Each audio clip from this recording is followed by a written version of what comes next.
18 तारखेला नगरदेवळ्यामध्ये एक जुलूस निघाला होता। त्या जुलूस संदर्भात मोठी रॅली पण काढली होती। रॅली दरम्यान काही उत्साही मुस्लिम तरुणांनी एक व्हिडिओ बनवला होता आणि तो व्हिडिओ सर्वत्र व्हायरल देखील केलेला होता। तो व्हिडिओ व्हायरल केल्याच्या नंतर त्या व्हिडिओमध्ये सर जुदा सरतन से जुदा म्हणजे एक हिंदू समाजाला चिथावणी देणारं वक्तव्य संबंधित मुस्लिम तरुणांकडून झालं होतं। हिंदू समाज हा सर्व संप्रदायांचा सर्व धर्मांचा मानपान करणारा समाज आहे, आदर ठेवणारा समाज आहे आणि अशा परिस्थितीमध्ये सरतन से जुदा अशा घोषणा ह्या संबंधित काही उत्साही तरुणांकडून देण्यात आल्या। पण उत्साहाच्या भरामध्ये त्यांनी एका विशिष्ट प्रकारच्या समुदायाला टार्गेट केलं आणि ते टार्गेट केल्याच्या नंतर त्यांनी तो व्हिडिओ सर्वत्र व्हायरल देखील केला।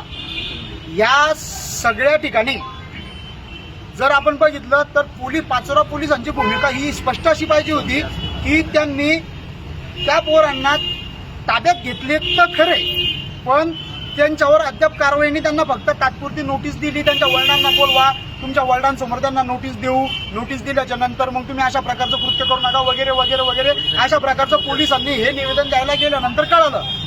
मुळात पोलिसांची भूमिका या ठिकाणी कायदेशीर पाहिजे, मग ती आमच्या बाबतीत असो किंवा मुस्लिमांच्या बाबतीमध्ये असो किंवा इतर कोणत्याही धर्माच्या बाबतीमध्ये असो, कायदेशीर कारवाई करणं गरजेचं आहे। जातीय सलोखा टिकवणे हे प्रत्येक नागरिकाचं कर्तव्य आहे, प्रत्येकाने त्याचं कर्तव्याचं पालन केलं पाहिजे।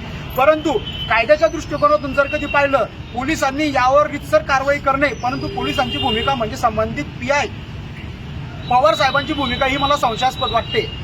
या मुलांकडून पोलिसांनी निवेदन घेऊन घेतलं तर खरे, पण त्यांना सांगितलं की बा तिथल्या पोलिसांनी म्हणजे नगरदेवळा बीटच्या पोलिसांनी तात्पुरती कारवाई केलेली आहे आणि प्रतिबंधात्मक कारवाई करून त्यांच्यावर आम्ही पुढची प्रक्रिया करतोय बा, इतकंच सांगितलं। पण गुन्हा दाखल करतोय मी पोलिसांना सांगितलं की बाबा याच्यावर तुम्ही कारवाई करा, रितसर कारवाई करा। का नाही करायचं तुम्ही रितसर कारवाई? मग ते आमच्या मुलांवर असो का कोणाच्या मुलांवर असो, करा ना तुम्ही कारवाईला कशाला आपण अडथळा आणायचा? पण पोलिस या ठिकाणी कारवाई करण्यामध्ये टाळाटाळ करताय। याचा अर्थ 1997ची पार्श्वभूमी पोलिसांनी लक्षात घेतली पाहिजे किंवा 1997 साली नगरदेवळ्यामध्ये किती मोठी दंगल झाली होती, त्यामध्ये हिंदू समाजाने किती मोठं सहन केलेलं होतं, खूप मोठ्या प्रमाणावर अत्याचार हिंदू समाजाने त्या ठिकाणी केलेला होता।